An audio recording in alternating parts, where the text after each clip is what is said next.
Hey, welcome everyone. Thanks for hanging out in the waiting room for just a minute. We are having some technical issues, but we've got everything going. We are recording this event. I know a lot of folks, the time wasn't going to be the right time for them, and there's a lot of folks that wanted to hear this talk and obviously wanted to be here to celebrate the life of Angelo Henderson, our wonderful alum. So I will start. I'm going to welcome you all officially. I'm Jennifer Greer. I'm Dean of the College of Communication and Information at the University of Kentucky. And this is a very, very special evening for us.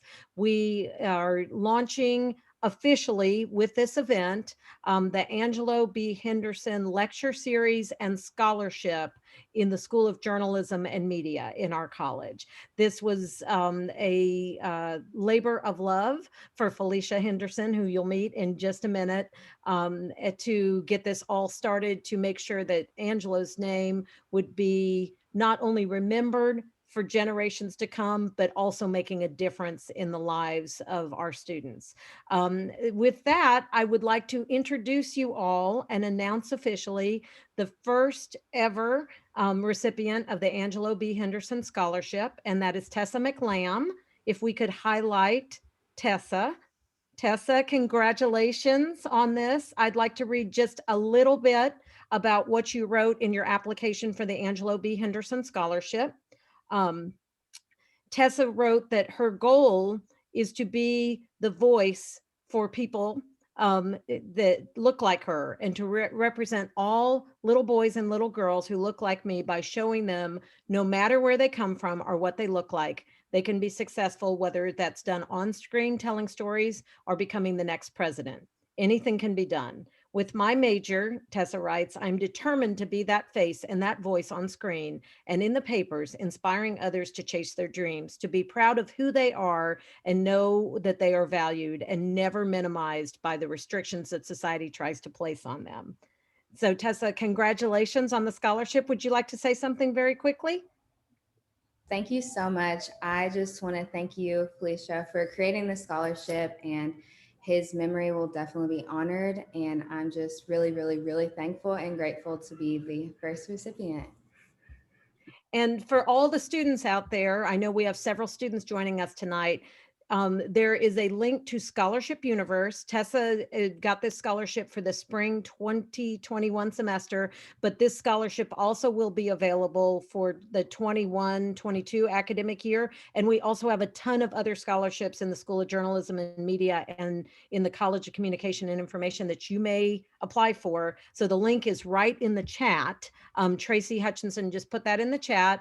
If you are a student in our college, please go there and apply for scholarships, because we want to support you on your journey to becoming the next media professionals, the next face on ESPN, which Tessa hopes to be, and living out your dreams and turning your passions into a profession. So with that, I also wanted to remind everybody that this is not only just an incredible event that we've got tonight, it is also a way that we are trying to support our students like Tessa in raising money for the Angelo B. Henderson Fund.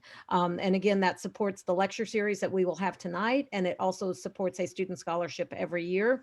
If you would like to donate to the Angelo B. Henderson Fund, we would welcome that donation to help keep this going. And Tracy has just dropped the link in the chat, so you can go to that link and make a donation. Wesley, I want to thank you. Wesley generously waived his honorarium so we could put more money back into the student scholarship, and we are so grateful for your generosity to help our students. Thank you for doing that. And so with that, I would like to turn it over to the name that you've already heard several times, Felicia Henderson, who is the widow of Angelo Henderson and the person who is behind this whole event and the scholarship. Felicia is going to tell us about Angelo's career and his legacy. So welcome, Felicia, and thank you so much. Thank you so much, Dean Greer. And congratulations, Tessa. I mean, I'm just really blown away by what you wrote in your paper, that you want to be the face and be the voice of people. And Angelo's show was called Your Voice with Angelo Henderson. So it's just the universe at work. And congratulations. Several years ago, 7 to be exact, a group of dear friends who happened to be journalists came to me with this idea that they wanted to create a scholarship, an endowed scholarship and lecture series. So in Angelo's name, to cement his legacy at the university that he loved and to help the next generation of journalists like Tessa um, pursue the craft that he developed at the University of Kentucky. And from the University of Kentucky, he went on to work at the St. Petersburg Times. He was a business reporter at the Courier Journal, at a small and minority business reporter at the Detroit News, went over to the Wall Street Journal, where he was a reporter covering Chrysler. And, sometimes you'll find that there are things you don't think you will cover. He never thought he would cover autos. That was not his thing, but he actually became a very, very talented automotive journalist and became deputy bureau chief and actually had an opportunity to work for Time magazine. And the journal said, "What can we do to keep you?" And he said, "You know what? I want to write for Page One out of Detroit." And that's where he was able to write that story about the pharmacist who shot the would-be robber. And basically it was from sourcing, and why sourcing is so important, because he had met the pharmacist about 5 years earlier on a project he was working on. So, I always tell journalists, always be kind to your sources, because you never know when you'll need them again. There'll be another story that you can come back around, and maybe you too can win a Pulitzer, right? But I just, I was so thrilled that my friends had this idea, and I just worked relentlessly, and thank goodness I had a lot of people to help me with that. Christina and Mark Russell he's executive editor of the Commercial Appeal in Memphis, columnist and author Rochelle Riley, Vanessa Williams, the Washington Post, past president of NABJ, Dr. Sheila Brooks, author and owner of SRB Communications, and Gregory Moore, the former editor of the Denver Post. And I want to thank so many people at the University of Kentucky who were very diligent in keeping his legacy alive. And I really want to give a special thanks to Denise Carl, who was so patient with me. She took all my phone calls, all my emails. Have we met the mark? Have we met the mark? Have we met the mark? And there were just, I also want to just thank Dr. William Picard, Detroit NABJ, Deborah Adams Simmons, and UK alum Michelle Livingston. Those people really made it possible for this scholarship fund, possible for us to award our first scholarship. So I just want to briefly talk about our connection with Wesley. I'll go back to 2009, and Angelo was running for NABJ president, and I was looking for talent for interns at the Detroit News. And this young student came to my table. He had just completed his freshman year in college, and he's looking for an internship. And I was so impressed. This young student was Wesley, that I go back to the paper and I rave about him, said, "We've got to get him to the Detroit News." Lo and behold, he becomes an intern the next summer. So it was a few years later, and I kept up with Wesley and saw he was at the Washington Post. And about 6 months after Angelo died, I saw him at NABJ. They had renamed the Community Service Award after Angelo. And he stayed behind to talk with me. And that's when he let me know that he actually covered Angelo when he was running for NABJ president. I had no idea at that time. I had no idea in 2009 when I met him at the table that he was covering Angelo for the student newspaper.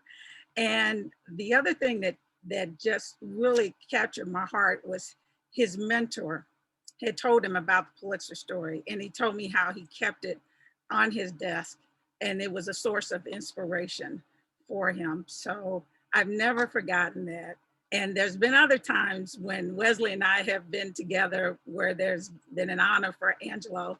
And so I couldn't think of anyone else to ask to speak at this first lecture series. And I'm so thankful Wesley, that you were available. You are very close to the Henderson family. Thank you very much. So I will now turn it over. I have the pleasure of introducing Dr. Erica Engstrom. She's the director of the School of Journalism and Media. Thank you, Felicia.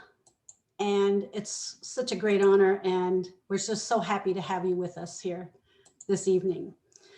Before our presentation begins, we want to mention that our college's diversity officer, Professor Kira Hunting, has arranged for our students to sign up for a book club and receive a free copy of Wesley's book.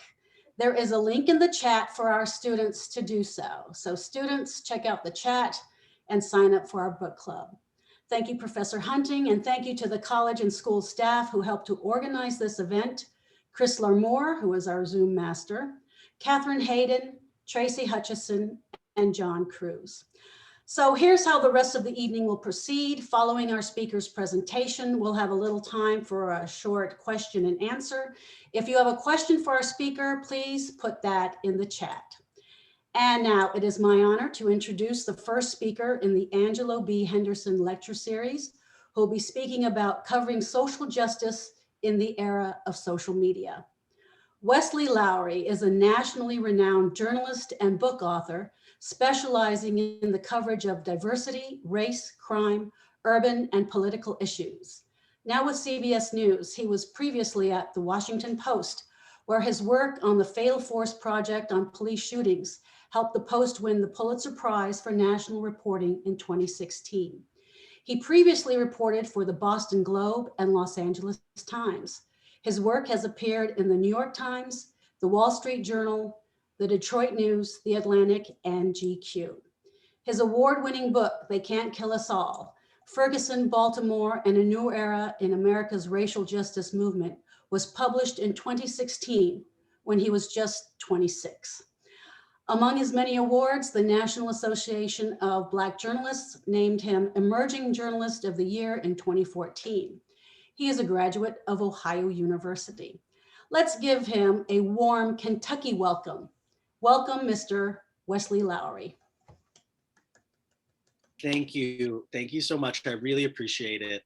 It's great to be here. I'm going to warn you all up front. Some of my fellow panelists saw this. We have a pandemic puppy. And so we're trying to keep him elsewhere, but look, he may jump up and join the speech at some point. And so, and I'm sure you all would enjoy that even more than whatever I'm saying. And so just a heads up. But I really, when I first heard about this scholarship and this event, I couldn't have been happier. One, to have been included at all, but two, to clear my schedule and make sure that I could be here for it. Felicia and Angelo are people who are very special to me and very special to my career. And you heard a little bit of the story, but I'll tell you my version from the 19-year-old eyes in this. I was someone who knew from a very young age I wanted to be a journalist, that I wanted to be a writer, I wanted to work for newspapers. I didn't really know what that might entail. I imagined maybe I'd work really hard and by retirement, I might get to be a Metro columnist for the Cleveland Plain Dealer, where I'm from. I didn't have necessarily these take over the world ambitions. I just wanted to write. I wanted to tell stories. And I knew really early on that it felt like there were some types of stories that weren't being told as often. Some experiences that my friends or loved ones, or people I was going to school with, people I went to church with, that sometimes their experience didn't feel fully reflected in the conversation. And so I felt like there was an opportunity to do work like that. My father told me in high school still, I worked for the high school newspaper, barely graduated high school because I was skipping all my classes to work for the high school newspaper, which caused some tension at the time. But I remember him telling me, get involved with NABJ, apply for their scholarships, apply for their student projects. This is the organization. This is where you need to be. Now, he'd worked in journalism for years, and so he knew what he was talking about. He knew how important it would be in this industry to find family in colleagues, and that so often for Black journalists, you end up being one of a handful of people who look like you or from where you're from in your newsrooms. And it's important to kind of have that camaraderie, people who get you, people you can just make a reference to or a glance at. And that NABJ, for those who aren't a part of the organization or have never been, right, is basically a big summer family reunion. Where it's all these folks who are spread out across the country who have similar interests, are nerds in the same way, are following the news and that, who can all get together and kind of exhale and talk and recharge. And I saw that my from my very first convention. So I had 2008 was my first convention. It was a unity convention. So it's Black journalists, Hispanic journalists, Native American journalists, Asian American journalists. And then in 2009, there was the convention was in Tampa, and it was an election year for NABJ.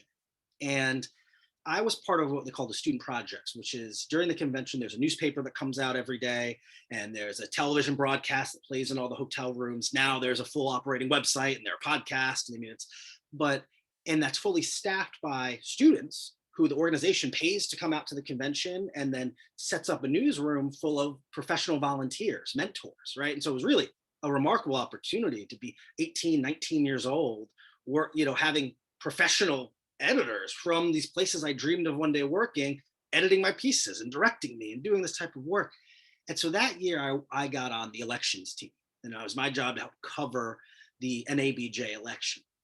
And so Angelo was one of my candidates, was one of the people I was supposed to report on and talk to. And I went into this meeting, and I'm 19 years old. I had no idea who Angelo Henderson was. I had no idea who anyone really was, right? I didn't know the lay of the land in journalism, much less Black journalism. And so, call him, we do a Q&A, I start doing research. I'm finding out about, this is impressive. First Black male to win the feature writing pool. Oh, was that the Journal? And now he does this and he's doing. And so, for me, I'm encountering his resume as new ideas of things I could do one day. I wasn't even aware you could do some of this stuff, much less someone who looked like me or had a similar background had ever done them before. And one of the things I remember, and I don't know, Felicia, I don't remember if I think this was right before we sat down and talked. Maybe it was right after, but it was election night, the night when the returns are coming back in. And myself and a photographer had Angelo agreed to let us come back with him to the family suite while you guys were kind of waiting for the election results. And as we're sitting there, look, there's nothing really to talk about. Everyone's waiting for the stuff to come back. It's all dead, awkward silence. Right?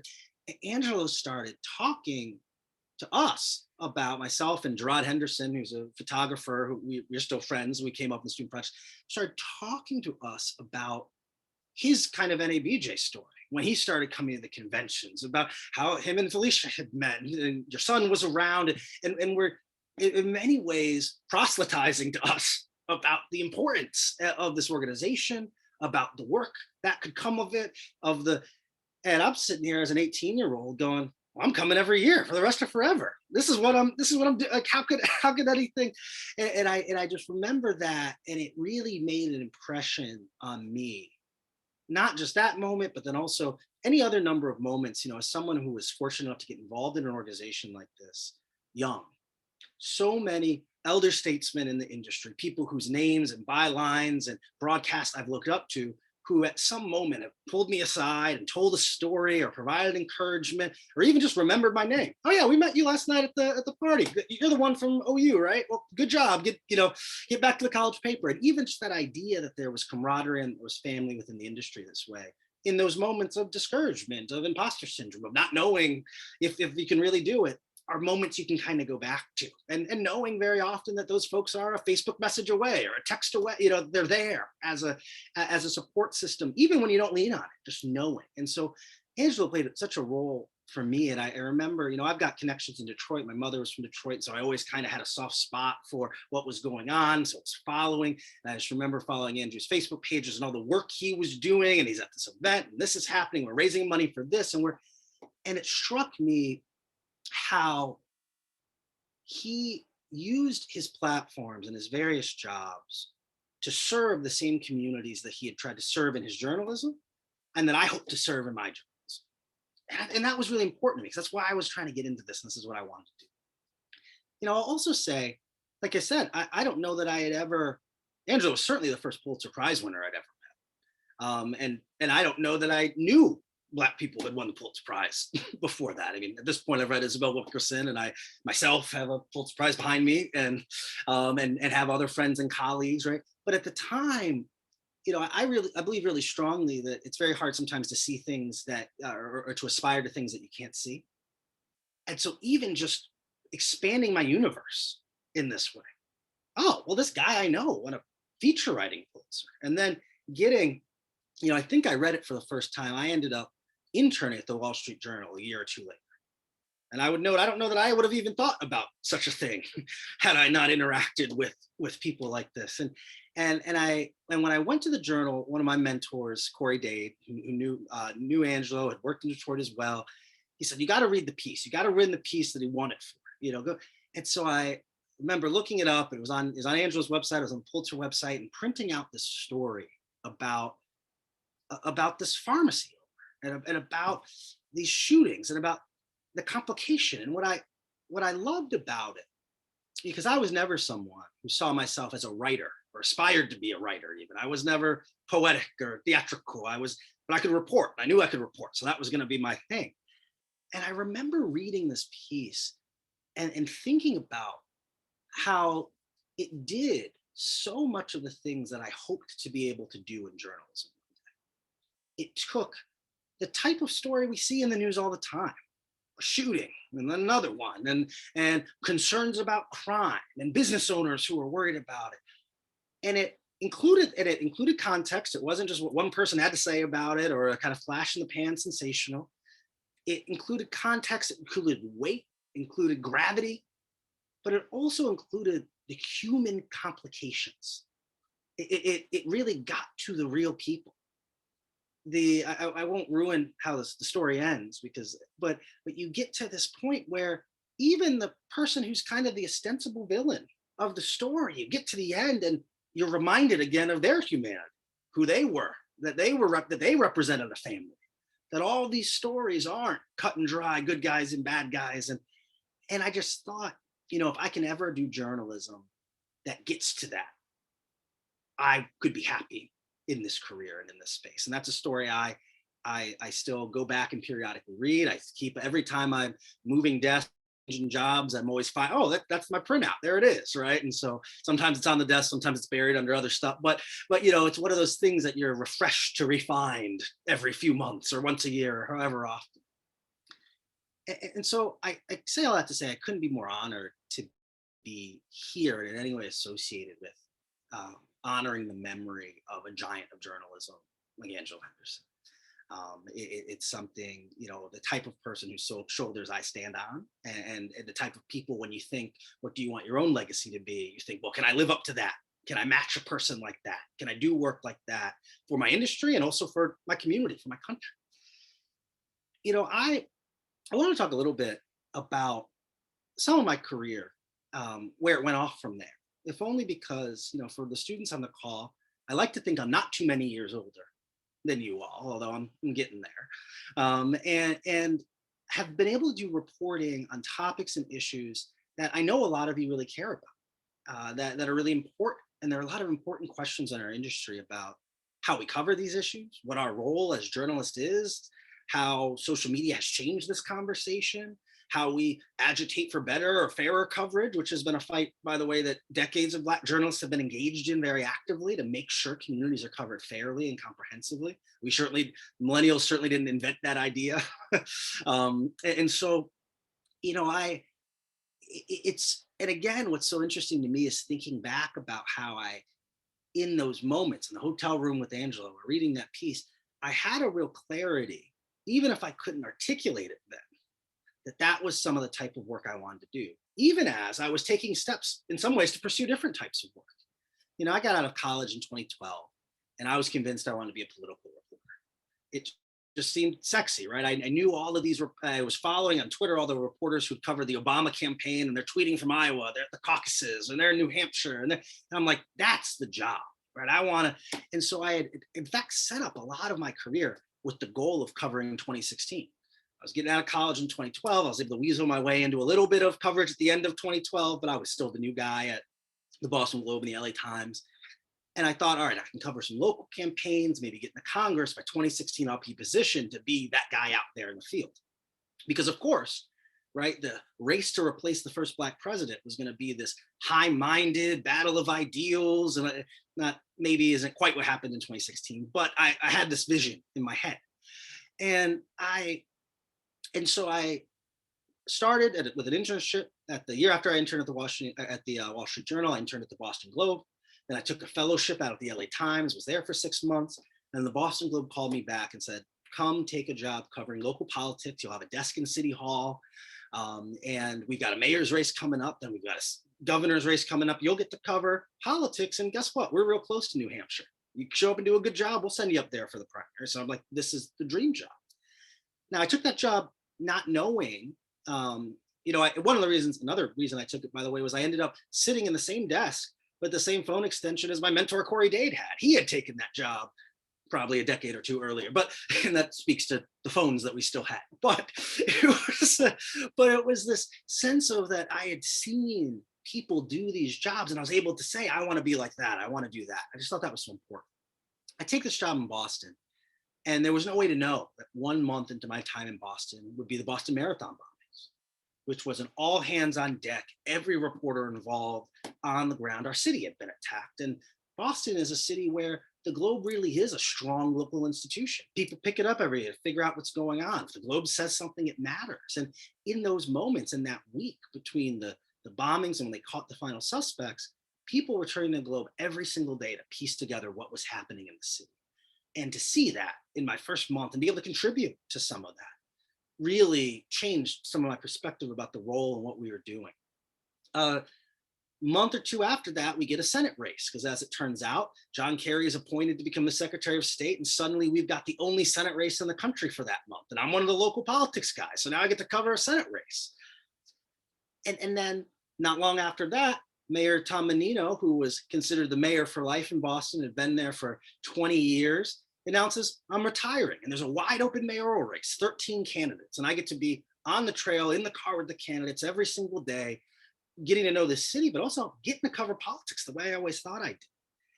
And so you can imagine that first year was just a whirlwind. It was one, and by the way, in the midst of all of this, the tight end for the New England Patriots, Aaron Hernandez, decided to murder some people, and I happened to be my Metro shift day, and so I got a piece of that too. And so I've been at the Globe a year, and it's national story after national story after national story. And at the time, because I was young, I was digitally native, I knew how to tweet people's stories out, which not all my colleagues did.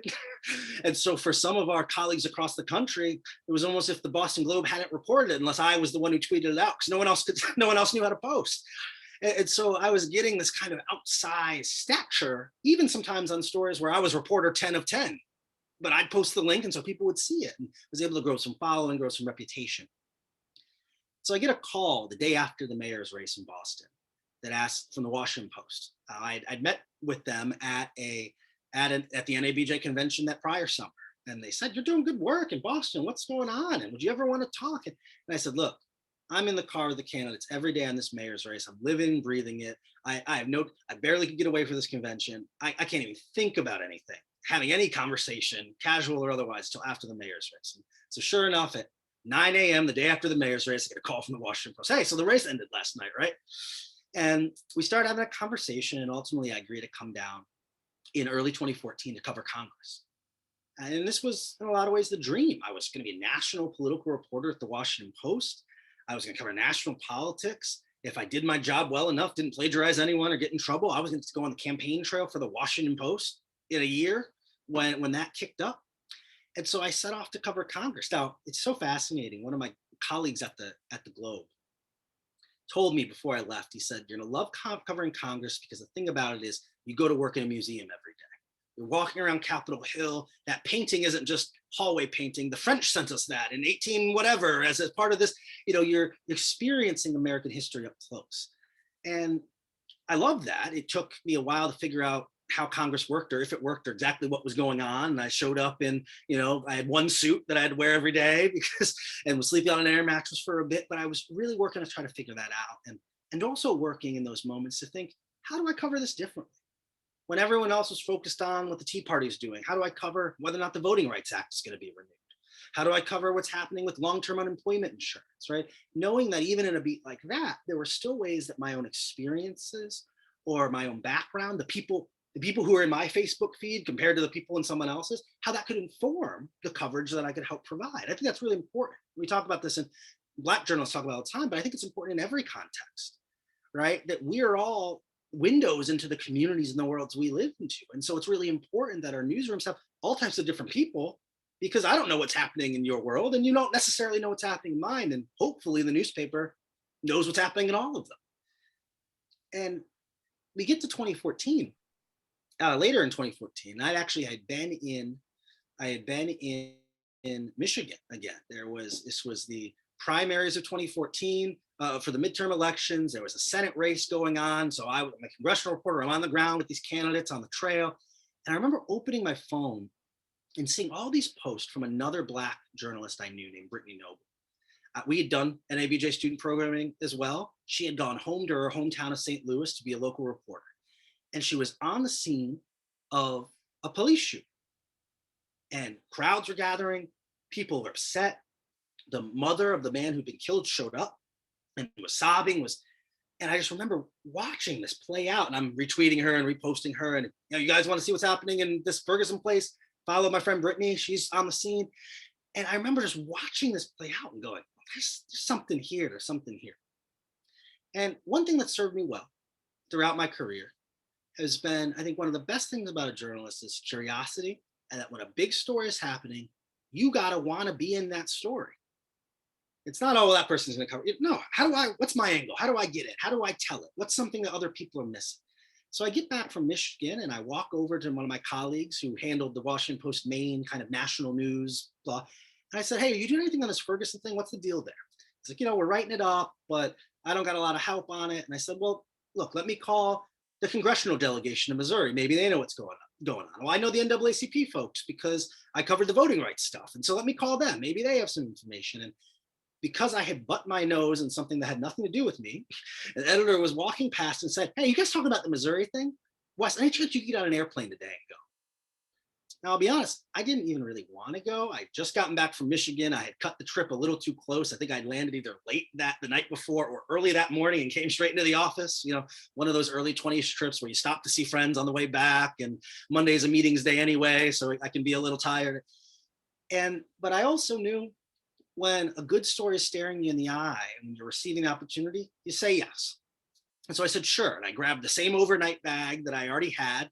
Now I was lucky. I'd been in Detroit on travel, and my grandparents lived in Detroit. So my grandmother, unbeknownst to me, had washed all my clothes before I had left to come home.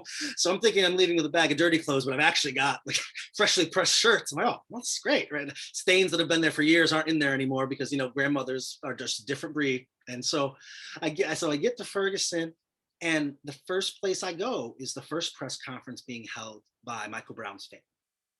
And they're talking about their son, and their mother's crying. And Ben Crump, the attorney, has shown up. Now, I knew him a little bit from the Trayvon Martin case before. And I'm sitting, frankly, in a row of Black journalists. And it was me and Goldie Taylor and Tremaine Lee, and we're all together, and we're kind of commenting on, oh, they all sent us to this one. And I remember in that moment feeling like, this story matters, and the way we tell this story matters. And there's bigger truths here. We have to figure out what those are, right? There's a privilege that, this is not an industry that has a ton of journalists who look like us, but we're all here on this story that everyone's paying attention to. What is it that we do that tells this story with that context, with that nuance, with those layers that humanizes the characters, the way Angelo had in that piece?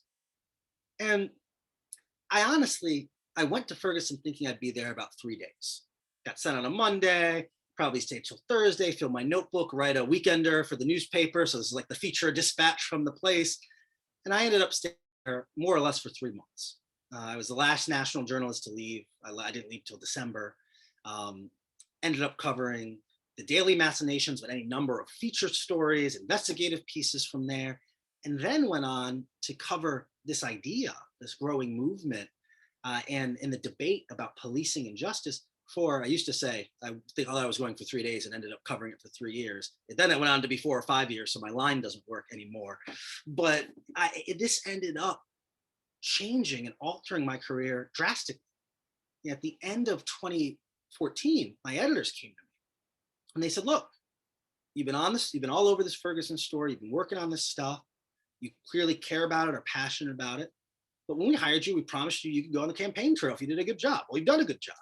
So it's up to you. Do you want to craft a new beat kind of around law enforcement and race and figuring out what that is? Or you can go on the trail. You want to cover Scott Walker or Jeb Bush? And to be clear, those were very big assignments. This is 2015. They're supposed to be the candidate. And I said, screw Scott Walker out. Let's go. Let's figure out what's going on over here. No disrespect to Scott Walker, right? But like, it's a sense of, this is the story. This is the thing that matters. And that there's something about my own experiences, my own perspective, my own sourcing, that I can tell this story in a way that's different. That I felt like this was a moment to do this type of work. And so we ultimately crafted a new beat and proposed a new project. One thing that had come up in the streets of Ferguson so often was I would go out as a reporter and I'd interview one person, and they'd say a protester, an activist, a resident. I was doing a lot of door knocks and just talking to people, trying to get a sense of this place. And they would say, this is an epidemic. Black people are being killed in the streets every day. There's no accountability. This needs to change. And being a good reporter, I'd call the police union, I'd call the police, I'd call the council members, and they'd go, whoa. Black people are not getting killed in the streets every day. Definitely unarmed Black people definitely aren't. And I mean, if they are, maybe they had it coming anyway. There are all these extenuating circumstances. And so then we would write these stories. And ultimately, myself and my editors landed on a question and a reality that other people before us had also landed on. That this actually wasn't up for debate. Either Black people were being killed in the streets by the police every day, or they were not. We should be able to figure out the answer to this question. We should be able to provide some context to this nationally raging debate. So we start poking around. And initially I called the Ferguson Police Department. Excuse me, how many unarmed Black people you guys killed in the last fight? And I don't think they returned the call, right? It's so funny to think back to those early days on this beat, because every question I asked now seems like the most naive thing you'd ever ask. But that's how journalism starts, right? Just you have a question, you want the answer. So we called the Missouri Secretary of State, and they said, well, we don't have data on that. We don't know. That's like, how could you guys not know? So us being the big bad Washington Post, we're going to call Eric Holder, and he's going to tell us, because the DOJ must have this information about. And we call the Department of Justice, and I finally get someone on the phone or via email, and it's the statistician for the Department of Justice, and he says, okay, we have some statistics on police shootings, but they're inaccurate and they're under reports. And so if you quote our statistics, I want you quoting me on the record saying I told you not to use them. I was going, wait, what? I had done some records reporting in the past and some data report. I was convinced there had to be a manila envelope in a file cabinet somewhere for every one of these incidents, and I could show my press pass and walk in and pull all the envelopes. And that we discovered, and again, other people had discovered this prior to us, that there was no national accounting of what was happening in law enforcement. That in the United States of America, we've got 18,000 local and state police departments. Each of them are governed largely by state laws. And that any federal information we have, any federal data, is basically a voluntary self-report. DOJ sends out a survey once a year. Hey, did you kill any people? And 1 in 10 departments responds. that we didn't know precisely how often these shootings were happening, much less who the victims were, what the circumstances were. So how could we as a nation evaluate this issue that we were debating without any of the information? So we launched a project called Fatal Force that aimed at trying to put some information in that conversation. We figured out that when someone is shot and killed by a police officer, no matter where it is, the biggest media markets in the country, the smallest media markets in the country, at least one reporter writes about it one time. One reporter for the afternoon newscast, does I'm here at the scene of the crime scene tape of an officer, but they do that standard. One reporter writes it up as a blurb in a neighborhood paper and a newsletter.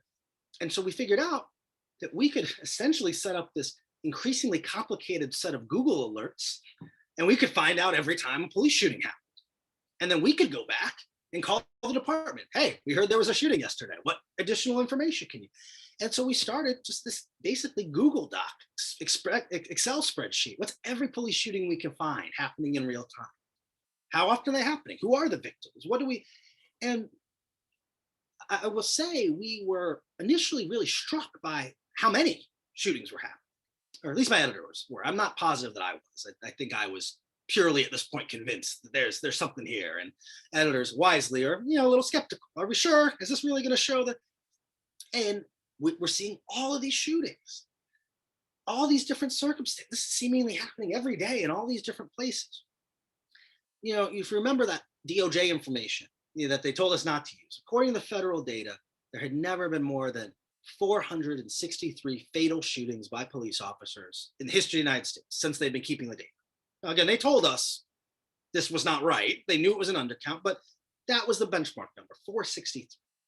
So I'm thinking this whole, as going into this project, supposed to be a year long, I'm thinking, if we get to 500, we find 50 times that the police have killed someone the feds don't know about, that's a pretty big story to me, right? That's a real, by the time we got to May of 2015, we were already at 400 for the year. And by the end of that year, we had documented 993 fatal shootings. That police were killing twice as many people, more than twice as many people as the federal government showed. That on average, between 2 and 3 people are shot and killed by the police in America every single day. It was 2 or 3 today. It'll be 2 or 3 tomorrow. That, and this perhaps shouldn't be surprising, the vast majority of those folks were white, that there are in fact a lot of police shootings involving white victims. But also that when you look at the proportion of the population, Black Americans were getting killed far disproportionately. It was happening. That if you're from this relatively small community in America, 12% of the population, that they were making up 24% of the people shot and killed by police and 40% of the unarmed people being shot and killed by police, right? And so why was it that these unarmed folks were being killed so much more rapidly or at a different pace? So it kind of showed to us that yes, so many, that these people who are in the streets, because they're saying it feels like this is happening to us all the time. Well, statistically, they were right. It was happening all the time to their community. We were also able to drill a level lower, a level deeper. And we were able to look at, so what are the circumstances here? What's actually happening? Now that we have the data, we can actually look case by case. And it underscored for us the extent to which the preponderance of guns in America contributes to this, in part because every police officer assumes every person has a gun, because statistically every person does, that we have as many guns as we do people. And that was creating circumstances where the police assumed there was a gun when there was not, or cases where there was a gun, someone was shooting at them or they were in danger. We saw how police shootings intersected with mental health, how half, if not, actually we put it at a third, it's somewhere between a third and a half of all of these cases involved someone in the midst of a mental health crisis, someone under the influence of drugs and alcohol, or someone who was explicitly suicidal. There were cases where people were calling the police and summoning them to create this type of incident. And so we were able to wrap our hands around, and then we were able to look at, well, how many of these departments are receiving special mental health training? What are the policies about responding to these? And so again, our thought was, how do we insert that context, that information into these conversations? We, in the years since then, and I want to turn to questions in a second, so get those ready. In the years since then, I've been a part of a number of projects that have tried to use data and information and the creation of data, collecting the information from all these places and pasting it together and then figuring out what it means, to try to add that additional level of nuance and context to some of the most difficult conversations we have. There's no lack of discussion of police shootings. There's no lack of discussion of violent crime. There's no lack of discussion of race. We do nothing but talk about it. But how often are those conversations missing that next level, that contextual information, that history, that data, those resources that help us actually make sense and also help us figure out what some of the solutions might be? And so much of my work for so long has been devoted to that. I'll say that I really appreciate now, looking back, being able to do that type of work, being able to, ultimately that Fatal Force Project won the Pulitzer Prize for that work. And another project we did on unsolved homicides was a Pulitzer Prize finalist a few years later. That we were able to add that context. But there's one other thing I want to leave you with that's a little less chest pounding than that. Because one thing I think about with the Fatal Force Project all the time is, we were feted. We won all the awards. We did this important journalism. The government was responding to us to try to change its policies about data collection. We objectively did a project that did the thing it was supposed to do. And by the way, that project still is ongoing. If you search Washington Post police shootings, you can find a database up to date today of how many fatal shootings have happened this year and every year since 2015. And it remains the definitive resource on that, unfortunately. The government hasn't stepped up and done more. But I think a lot of times about some of my early nights in Ferguson. I think about one night in particular where I was interviewing people in the streets, folks are getting tear gas, protest, all this stuff's happening. And I remember hearing anecdote after anecdote after anecdote from these folks about terrible interactions they had with the police. I'll never forget one man telling me his elderly father had a heart attack. So they called 911, and instead of an ambulance, a police car showed up, and they handcuffed his father and put him back in the patrol car to drive him to a hospital. And I remember writing this stuff down and listening to it and having these moments as a reporter. Now, look, I'm a Black reporter. I grew up in the community, not much unlike Ferguson, right? And even I was going, am I ever going to be able to prove this enough to print it? Right?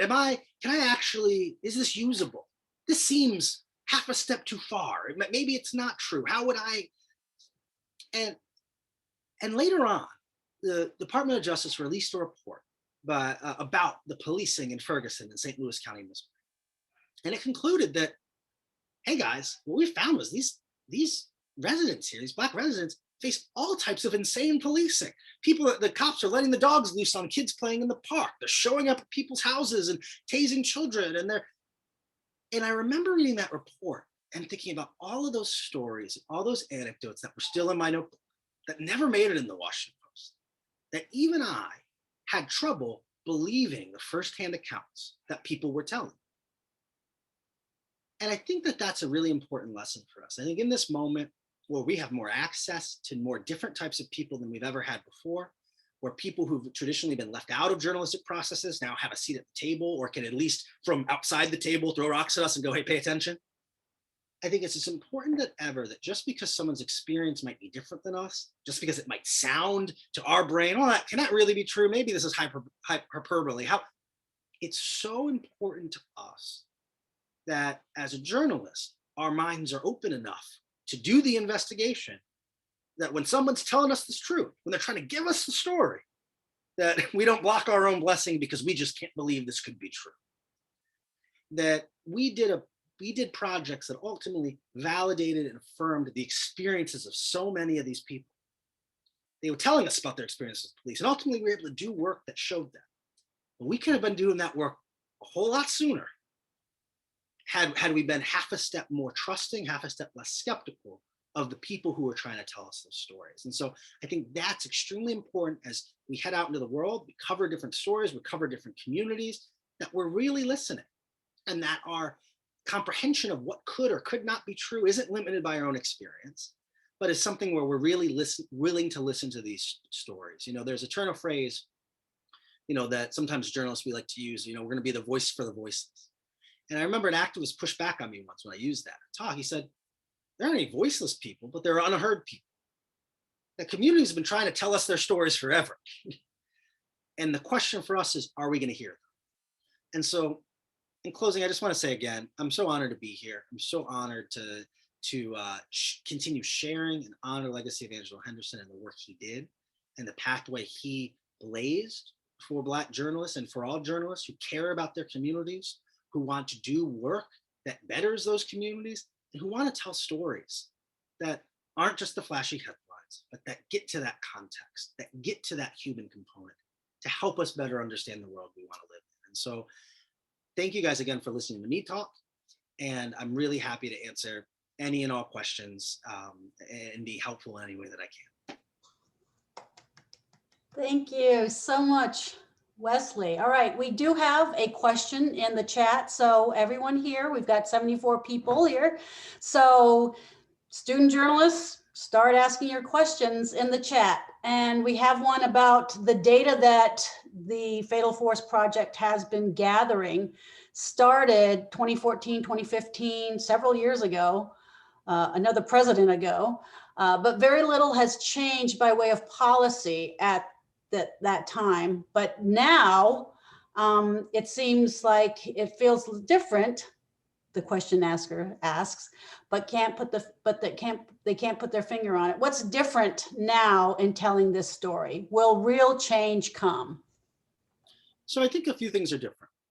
I think that there still is an overwhelming lack of data. The more you drill into criminal justice data, the more you realize how much we don't know.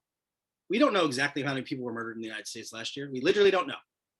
The cops self-report, and there are some departments that didn't turn in the paperwork, right? That every criminal justice piece of data we have has an asterisk next to it. Now, some of them are more reliable than others. We have a much better idea of how many homicides happen than we do police shootings, for example. But that speaks to perhaps some of the limitations in self-reporting.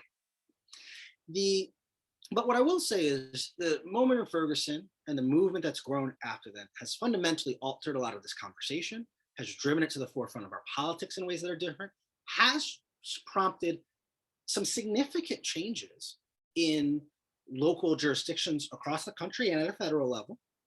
And I think that it has shifted some public perception. Now, what's also interesting, though, is that these are problems because they're so ingrained in the history of our country from our inception.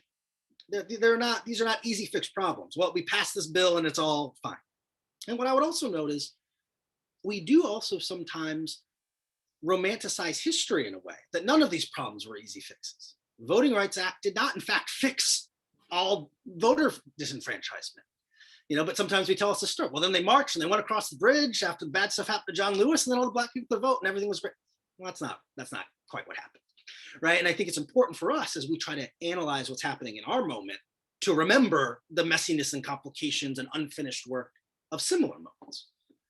In this case, right, so one of the first things that happened post-Ferguson was there a massive movement to put body cameras on police officers. Part of this was from what ended up being a faulty premise that, well, but if we just record everything, then one, it's going to disincentivize officers from doing things that maybe the public doesn't want. And two, secretly it'll prove that this problem isn't as bad as we thought, as these people are saying it is. We'll have all this footage of the cops doing all these amazing things. Or it'll show us that the shooting actually wasn't that bad as all the protesters are saying, right? Body cameras did the literal opposite in both cases. The studies that we have available show, while most police departments now have body cameras on at least some of their officers, there was no correlation in falling amounts of police violence. Putting a camera on an officer does not, in fact, change the way that officer behaves. Secondarily, the increase of video showed us a bunch of shootings that we otherwise would have written off. Armed black guy who pulled a gun, Philando Castile, for example. Without that video, he's a crime brief, because it's only the officer's story versus nothing else. Alton Sterling and Keith Lamont Scott. The Tamir Rice case, where we can watch the video about what played out. And there's debate around that, but that's not kid who had a real looking fake gun where the cops calmly approached him and then we can watch the video. We know exactly what happened. And we can judge for ourselves. Do we think that's over the line? Do we think it's not? Should there be consequences? Secondarily, there was a big push around independent prosecution, something that has happened much more often, that very often you see state AGs coming in to prosecute cases, you see, or special prosecutors being appointed. And that was meant in a lot of ways to do two things: assure the public that there was legitimate prosecution going to happen, and secondarily to this idea that often the local prosecutor might be too close to the police department. They work with them every day to prosecute cases. Maybe how could they? But what that has also reinforced has been that the way the laws are written as is, the vast majority of these shootings are not illegal.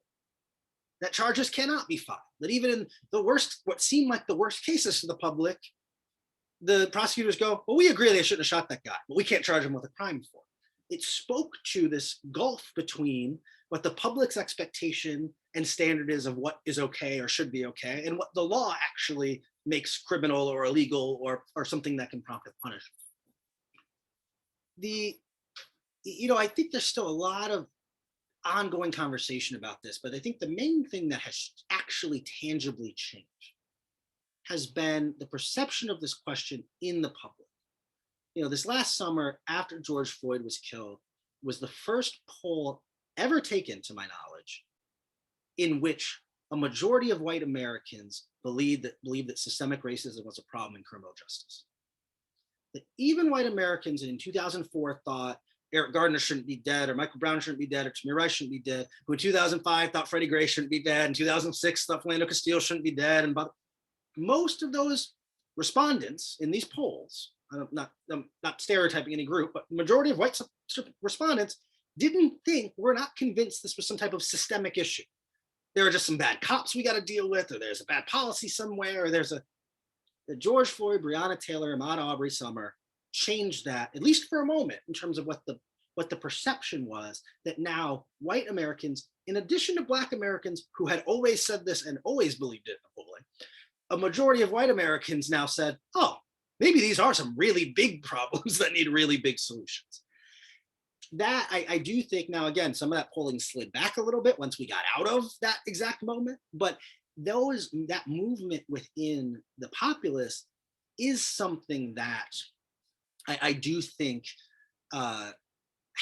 creates the potential for bigger shifts. We've seen a number of major departments retinker with the way they fund their police. And there's a big debate over the semantics of defund and not, but places like Seattle, which are taking some of the money they would have just rubber stamped for the cops and putting it in a community fund and saying, do we need more mental health services? Do we need more homelessness services? Do we need, and so there is this big question as if there are structural problems with policing, do we need to rethink the way it works? And the fact that we're having that conversation at all is night and day different than where we were even 2 years ago, much less 7 years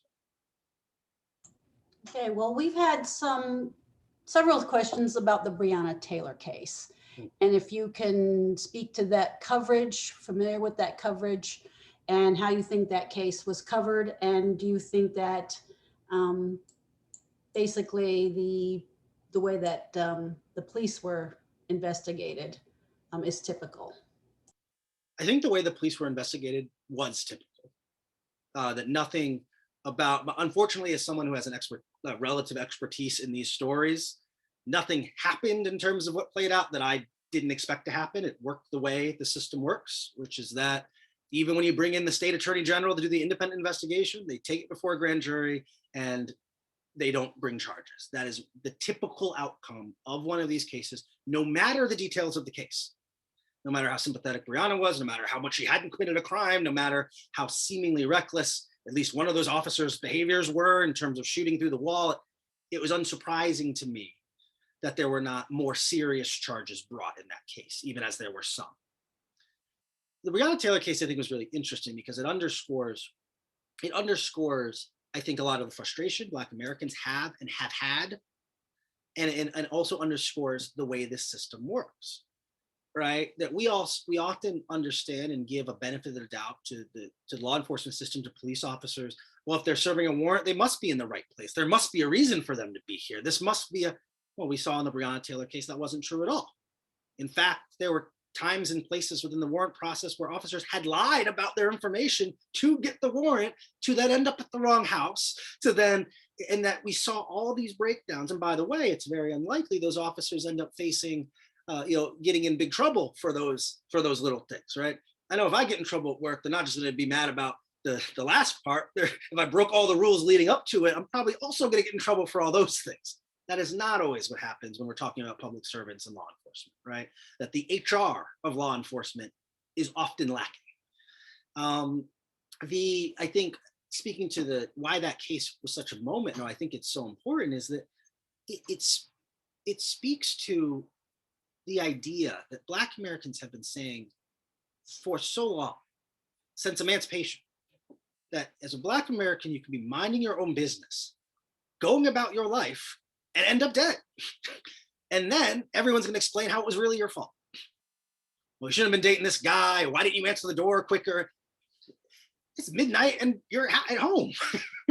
And so I think that was one of the reasons that case, more so even than many of these, where it was just like, this human did nothing wrong.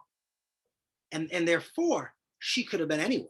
She could be my father or my mother, one of my brothers, she could be anyone. And I think that spoke to an experience that was in many ways a shared experience and a shared fear among Black Americans. This idea that just going about life might be dangerous to you.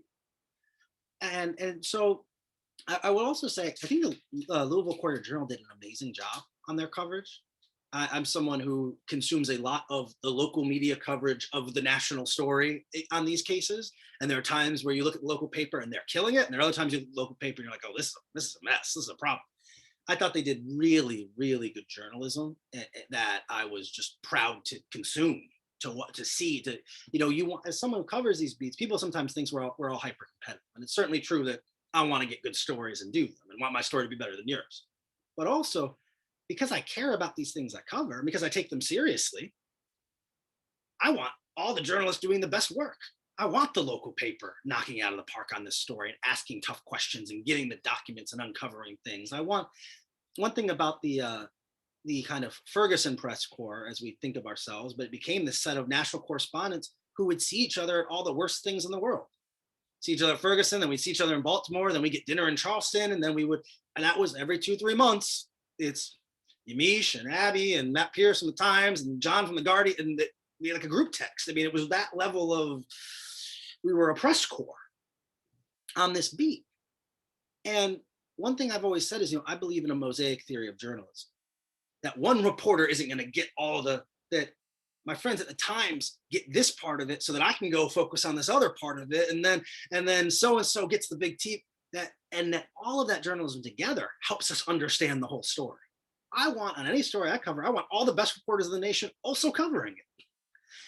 And I think that we've seen that play out a lot as well. That on these beats, there is a collaborative nature, even across outlets, this sense that we want these stories told well. And so I think that that's a big thing I think about the Breonna Taylor coverage as well, is that there was great reporting from local outlets, from places like Vice, from the Times doing their documenting, that on a lot of different cylinders, there was really good reporting being done. And I think that's so important. I think the industry has gotten a lot better at covering these stories, unfortunately, because we've had a lot of practice at it now. We've had a couple of questions about, as a journalist, how has this affected you emotionally? And do you have advice for young journalists who have to cover such stories in terms of mental health and being good mentally and emotionally wise? It's a really good question. One of the things, I was just talking to a group of students yesterday, and I always say, I'm really glad that I always get this question, because it speaks to the way that the upcoming generation of journalists and of students think about these things in a way that even when I was coming up not that long ago, this wasn't a question we talked about. You could imagine theoretically covering a war zone and having PTSD. I never would have thought, I was never thinking about, well, what happens as a Metro reporter if I cover something difficult? How do I? And so it's very important that you all are thinking about this, because I think healthy journalists tell the best stories. We need to be in the best mind space ourselves to be able to do this work. And I think about a few things. And a lot of this is learned from not doing it the right way. But I think about, the first time I've ever dealt with a mental health thing around journalism was after the marathon bombings. There was a night during that week in Boston where there had been a shootout between Tamerlan Sarnia, the older of the two brothers who were the bombers, and the local police. And I happened to be physically at the shootout. We'd been with some cops at a different thing. They raced to the shootout. So me and the photographer jumped in the car, and now we're like caught in the crossfire of this thing. And I'm live tweeting it, and we're getting the details in the paper, and no one else is there. All objectively, like, I did my journalistic job that day. We were in this space. We got the thing we needed. We had the details.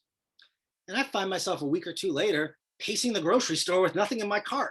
And I'm like, wait, I got here an hour ago. What's going on? And I realized I was still in my head and rethinking. And it was the first moment where it kind of became real to me. All right, wait a second. I need to check in with myself. How am I doing? Have I slept enough? Do I need to call my mom? Do I need to talk to someone? Where it wasn't just the autopilot of the job, but rather was, where am I and what am I doing? Because I can't do my best work unless I'm grounded and okay. Well, now, at this point, I think about a few different things. The first is that there's a ubiquity to these stories that, unfortunately, probably in the time we've been on this call, there's a new hashtag, a new video somewhere, a new thing to watch.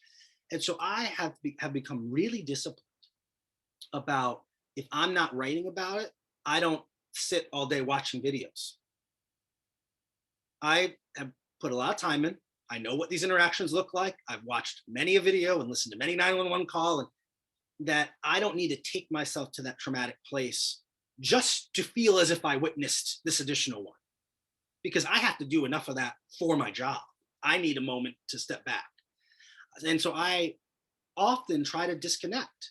If this isn't the story I'm on, I can be broadly aware of it, but do I need to be all the way in the weeds of that? I think that's true also of non-traumatic stories too. The internet and the constant stream, that 50 new tweets and this thing and that, it's crazy making as a reporter to feel like, well, I need to be up on the news, so I need to know what's going on. And so there are times where I'm just like, do I really need to know what's going on with the Gorilla Glue lady and what she put in her hair or something? No, I don't.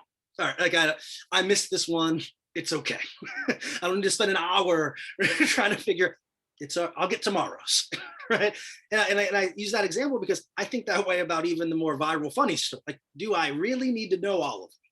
Nope.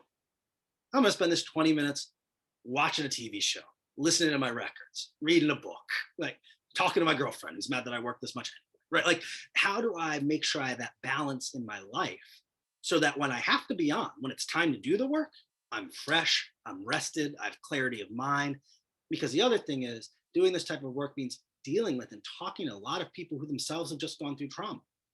And I don't want to show up at your mother's doorstep, not in the right headspace after something terrible has happened to your family. That's unfair to her. And so for me, a lot of it's about preserving my ability that when it's my moment, when my number comes up, to be able to do the story the most fairly, with the most justice, with the most empathy, knowing that, again, my colleague might handle today's, but they're handling today so I can handle tomorrow's and the days after. We've had a couple of questions about you personally doing your career and if you've experienced prejudice yourself, and then also your experience in Ferguson at that McDonald's that you talk about in your book. Were you technically arrested? And what was the situation around that? Sure, I'll answer them both together. Look, I've certainly experienced prejudice interpersonally in professional settings, right? It's an inescapable, unfortunately, fact of life, that we move through this world in the bodies we are in, and people see those bodies and they interact with them, often in ways that are based on systems that are much bigger than just this person not being nice or this person not. We live in the world that we live in, right?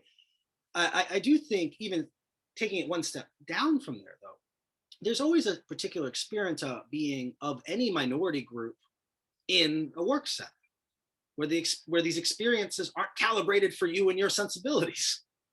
That people who look like me or where I'm from are not necessarily my bosses or my boss's bosses or the majority of people I'm interacting with, right? That I'm always going to be a bit of an interloper in this space. And so because of that, you have to develop a bit of a thick skin to that. Some of that glides off of you. You're used to it. It's how going to work it can be. But also you really cling to those relationships and that camaraderie of the people who understand what you're going through. My group texts with my Black journalism friends are like the things that get me through every day. Half the time we're just joking around about stuff. But I know if something pops up, I can sit there and talk to them. And so I definitely think that is true. And I also think in this moment, we're seeing a lot of people across industries, but certainly in our industry, speaking more publicly about the things they experience. Again, none of this is to say that past generations of Black journalists have themselves not been activists on these issues and fought for better treatment, right? But there is something to be said about the way social media allows us to have the conversations we've always had with each other with each other still in front of all of our white colleagues in a way that is a little bit different. They're going, wait, what? This is what happens to you all? This is how you experience, this is what you think about how we did, in a way that is a little different than how when we all got together and talked at the hotel bar at convention. Well, now me and Ested Herndon from the New York Times have that conversation on Twitter in front of everybody we work with. And that changes other people's awareness of what you're going through in an experience. Look, in the same way that not too long ago, all of the women in our lives said, hey, by the way, all the dudes are creeps and they keep harassing us. And all the dudes are like, wait, what? And every woman was like, oh yeah, we've been talking about this all the time. We got a whole list of you. And like, what the, look, smaller groups always have camaraderie within themselves where they share information, share experiences. And what this moment provides is ability for us to have those conversations in public and forces the rest of us to look at what's always been there and go, oh, that doesn't look so good. Maybe we need to. The other thing is, going to the McDonald's question, it's funny because I almost never voluntarily talk about it, and it's always asked, and so I always talk about it anyway, right? It's I do this game in my head where I tell the Ferguson story and I don't tell the McDonald's anecdote, and to wait and see for the first talk where someone doesn't ask me about it, and this was not the one. But it was interesting, I got to Ferguson August 11, 2014. Michael Brown was killed August 9th. So I got there 48 hours after his death. Protests were raging. There had been a night of rioting the night before. A gas station was burned down. So now everyone has to go because, which in and of itself can be a bit of a commentary. The Washington Post put someone on a plane after the gas station burned down, not after the teenager was shot and killed in the street. But I get there the 11th. I spend the first 48 hours on the ground, at all the things, late nights, getting tear gas. And on the third day, we were covering a daytime protest. What was interesting in Ferguson was, and this is very hard to capture in protest coverage when you're providing it, is that it's a moving target. We often frame this, was it violent or was it peaceful? Well, at what point and where? I've been out here for 24 hours. Over there, someone's throwing a brick. Over here, a choir is singing. How would you like me to describe this? Right? And I do think that very often it's important for us to get into that nuance and was it violent or was it peaceful? Like, again, there is no way for me to accurately describe what happened in an adjective. Promise you, and so on this particular afternoon, there was an afternoon protest. And as a general rule, I've been at the demonstrations in almost every major city that has had major demonstrations. So unfortunately, I have a lot of experience on this kind of on the ground protest reporting. In most cases, during the daytime, things are heated but a little fine. And once you get a little later at night, things start to get a little out of control. As a general rule, if you had to sort it out, right? Part of that's because the crowds change. If I'm bringing my family of 4, by 7 or 8 o'clock, it's time to go put the kids in bed. And so those forces start leaving, all right? And now maybe someone who's been sitting around smoking or drinking a little bit decides, I'm gonna show up to this thing, or the crowds start to change, right? People start to get more angry. They're more tired. So on this day, it's middle of the afternoon. It's miserably hot, right? It's August and we're all marching around. It was really hot. And there was a church group called the Daytime Protest. And they're right by the quick trip gas station that had been burned down. And I mean, this is literally like 3 old church ladies and 6 little choir girls in tutus marching and singing hymns, right? This is not, there's no disturbance happening. There's not any, right? The whole thing is adorable, right? It's not like and the police responded with full armored vehicles and the guys looking at them through a sniper scope. And so people are like taking all these dramatic pictures of like the little girl with her like hands up, don't shoot sign, and like 19 SWAT officers there. There was this very dramatic. And what as a reporter, especially as what we call a parachute reporter, someone who is a national reporter who drops into places, that no matter where you are in the country, you're always looking for a Starbucks or a McDonald's. The reason you're doing that is because every Starbucks and every McDonald's in the entire country has Wi-Fi, outlets, and food. Well, what do you need if you are a reporter out in the middle of the country having to file stories back to your bosses, right? You need to be able to log into your system, type your story, log into your email, charge your phone, and hopefully eat something, right? So in Ferguson, there was a McDonald's about 3 blocks from the primary protest location. Brown been killed on Canfield Drive, and then that intersected with West Florissant, which was one of the main protest loops. And on West Florissant was a McDonald's. The manager of McDonald's was Keith, and he loved this because his McDonald's became the newsroom of the country in Ferguson, Missouri. Any journalist who went to Ferguson in those days spent all types of time and their boss's money in that McDonald's. You walk in there at noon and Anderson Cooper's sitting over there and Don Lemon's right there and the New York Times people are there and the Breitbart people. If you were there, you spent time in that McDonald's. So myself and another reporter, Ryan Riley from the Huffington Post, we knew of each other's work, but we'd never met before this day. But turns out we lived 2 blocks away from each other in DC. Is how small world all of this is. Independently, we go to the McDonald's after this little daytime protest to go write up our feeds for the day. I was working on a story for the next day's paper. He had taken all these dramatic photos, and he does a lot of work about the militarization of police. And so this was a gold mine for him. They're using all this federal equipment to police these little church girls, right? So he's working on it. And so we're the only 2 in the McDonald's at this point, which is actually pretty rare. Typically it was bustling, but again, the protest was still going on. So a lot of the reporters were still out. And at some point, the police decided they were gonna come clear the building. Now, one thing that was true, and I actually have some empathy for any police department dealing with massive protest, if only because there are not necessarily best practices of what to do. And we see this over and over again. And different this city handles it this way, this city handles it this way. And no matter what they do, everyone's mad at them for it.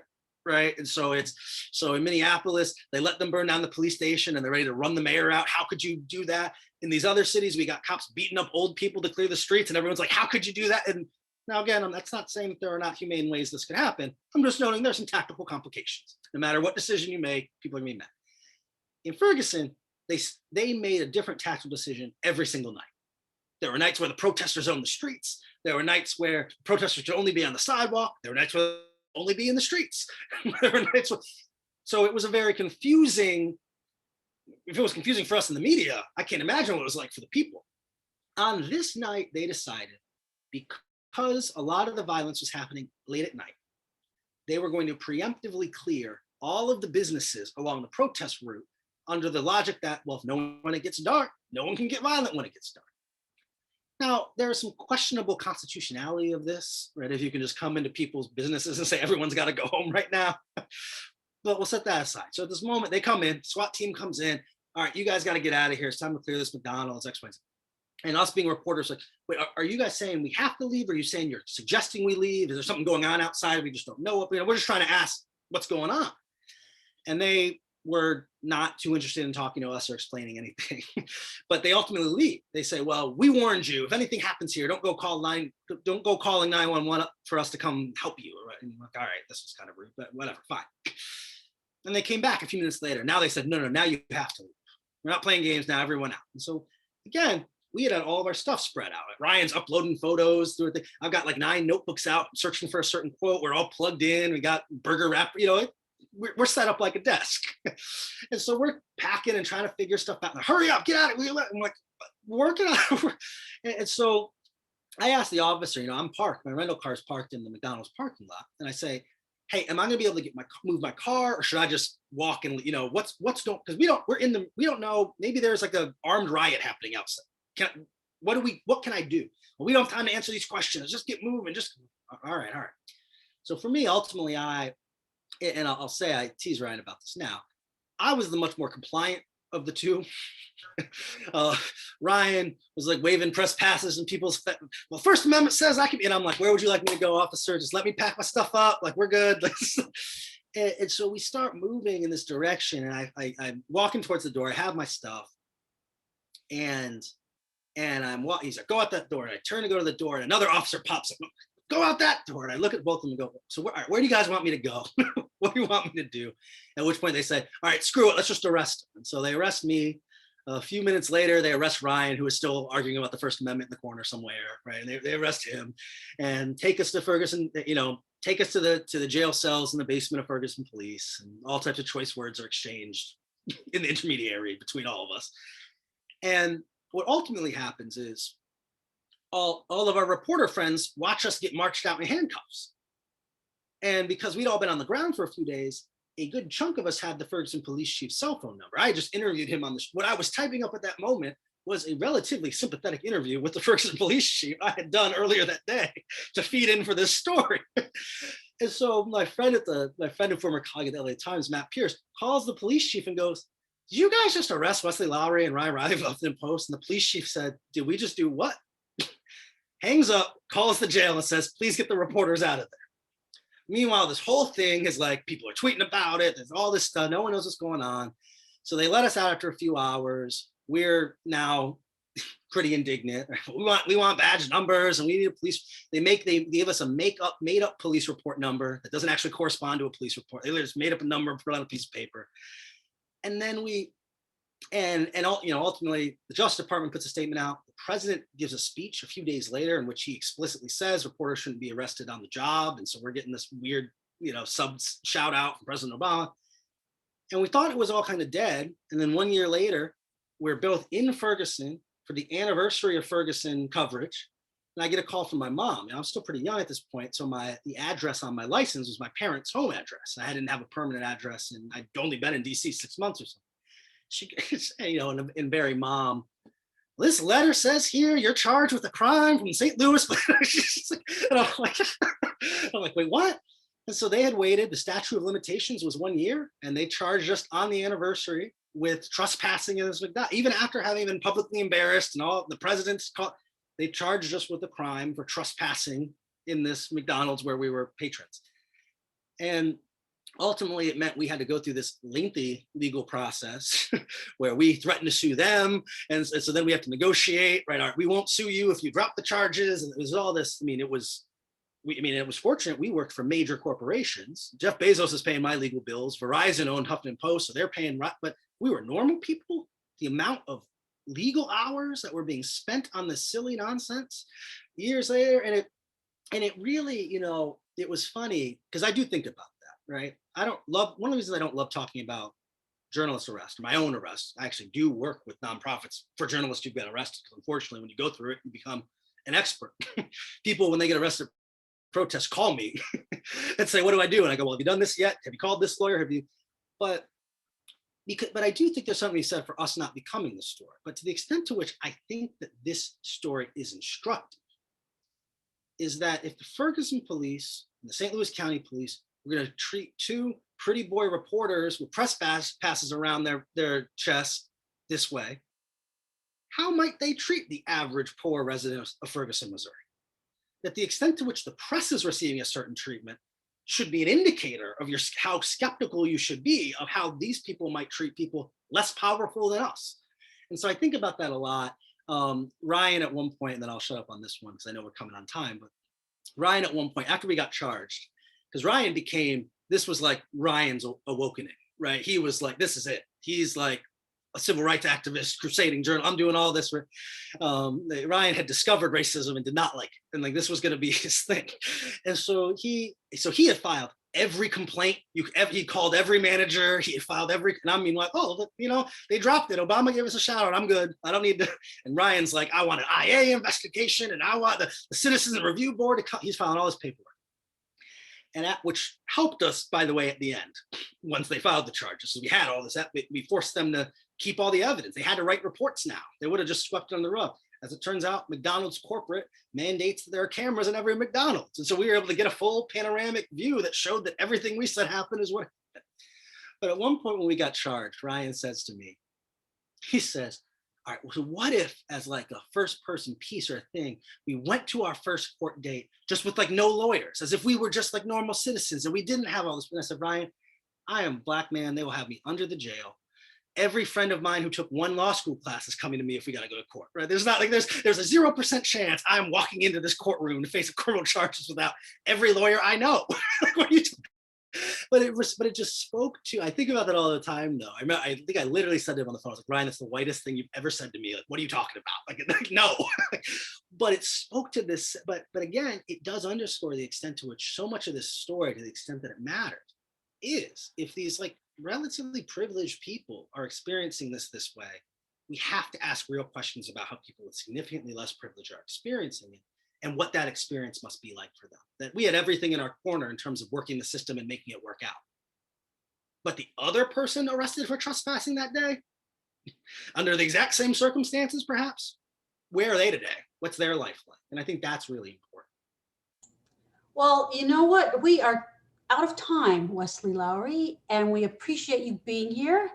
And I just want to close with one comment. One of our participants who said they love the quote about there are only people who are unheard, not voiceless. So thank you for giving voice. And I would like to have Felicia Henderson's voice conclude our presentation with Wesley. So Felicia. I want to thank you so much, Wesley, for your words. I know Angelo would be so proud of you. And I was just thinking about this would be the type of story he would love to pursue. Thank you for giving your time, your generosity, and thank you everyone for coming out today and giving of your time, and hope you will remember the scholarship fund, because we want to award more scholarships to pursue the type of work that Angelo pursued, that Wesley's pursuing, and other journalists who are on this call are. So thank you very much. Thank you very much, Dean Greer, to Nathan, everyone at the university. Thank you so much for your help and for keeping Angelo's legacy alive. Our family greatly appreciates it. Thank you, Felicia, and thank you, everyone. We can send our students an email, ciddean@uky.edu, for the link to this fantastic event.